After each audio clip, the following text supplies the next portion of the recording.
Joellen Litz, and I want to say congratulations on being inducted into the Women's Hall of Fame. What's your name? I'm Judy Williams Henry. And Judy, what category were you awarded? I was awarded in the category of the arts. Well, everyone knows about your dance and what you've done with the young women in this community. But for those that don't know, would you educate us? I am a professional dancer, an actor, an international choreographer, and one of my missions in starting Movement Laboratory was to bring a cultural awareness of who children are and who we are and their purpose in the world. It didn't matter to me whether they became professional dancers, but dance is a language all its own and it's universal. And if we could break down barriers in education and bring people together through the arts, which has been done in the vast amount of history of the world, that was my purpose in working with children and bringing them to the realization that the arts are everywhere. And you also instill in them self-confidence and the ability to tackle just about anything, I believe. I think it's the most challenging art form because it allows you, it demands discipline, it demands self-awareness, it demands being objective, it also demands giving, and it demands that you are your own self. It's wonderful. Thank you again for all of that. Now, tell me a little bit about your family. Oh, I think that they broke the mold when they made my family. Two very, very loving parents who were both professionals. I grew up in Connecticut and came here to Lebanon Valley because my husband is from this area. But my parents were very, very hard workers and instilled in us that we had to carry on. And that whatever we were taught and however we projected ourselves at home would be the same way that we should project ourselves in the community. And you must, if you live in a community, you must work in that community to give it strength. You always must give back and pay forward. Character counts, education counts, and also love your neighbor.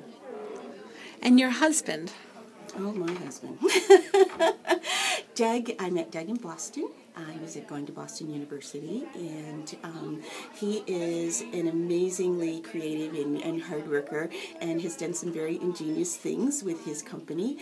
He's very much into protecting the environment and just an amazing person. He's always got the next thing planned before you even think about it. So he's inspiring, and I think we keep each other going because we both have interests that somehow maintain themselves in the betterment of the world.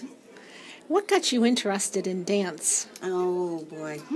My mom said I used to just dance all around the house, and there was a program on television called Look Up and Live, and it was with Carmen de Lavalade. It was and they used to have like dance programs, and I would go get her Scarabelli scarves and start dancing around with them, and she said, we've got to get this child into dance classes. So that's basically how it started. But there was a joke before that. She said when she was carrying me, she said, this kid's going to be an acrobat or something. So, you were an active kicker, were you? A very active kicker, so that's what started it. My parents were always very involved with their children.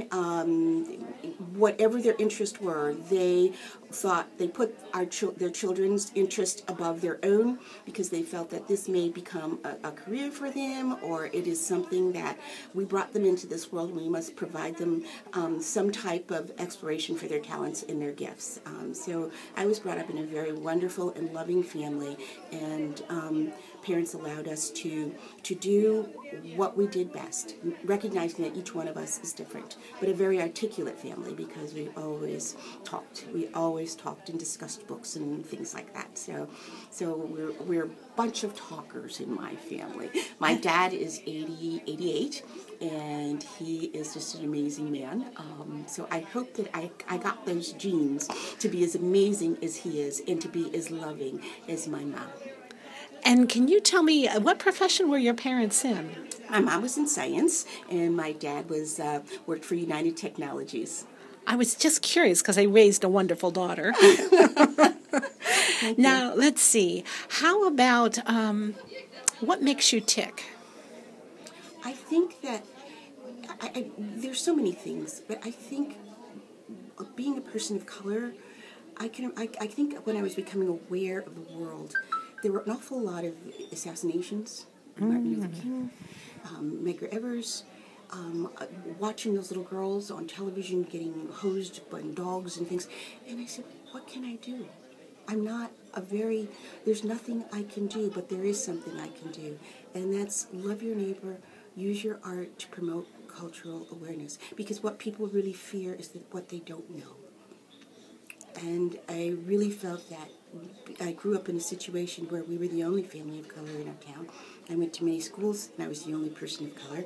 But I don't think the kids ever thought of me that way, because I knew the different vocabularies that people have. I always tried to learn other cultures and share mine, so that we could all live, harmoniously, as they say. But that's one of the things that made me tick. Also, I think that I was so blessed in my life, and there are people who are in need. And that has always been, how can I help those? And in helping those, you're helping yourself. And some people can have those platitudes and everything, but I really believe that. I really believe that we have to take charge. You can't wait for a government, and you can't wait for you have to take charge as an individual. And you have to, if we're going to have a great society, we can't separate. We have to go to the bottom and bring those people up along with us, because they're going to help. They are the basis. It's like a circle.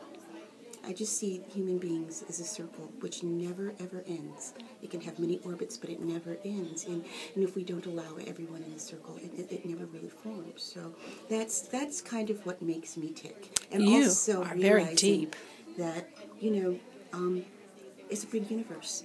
And I live out in Schaeferstown, and I wanted to live out there because there's so much wildlife, and you just really realize how little we are. When I look up at the constellations at night, we're really insignificant. What would you say to the next generation? I would say to the next generation, do not give up. Hang your egos at the door.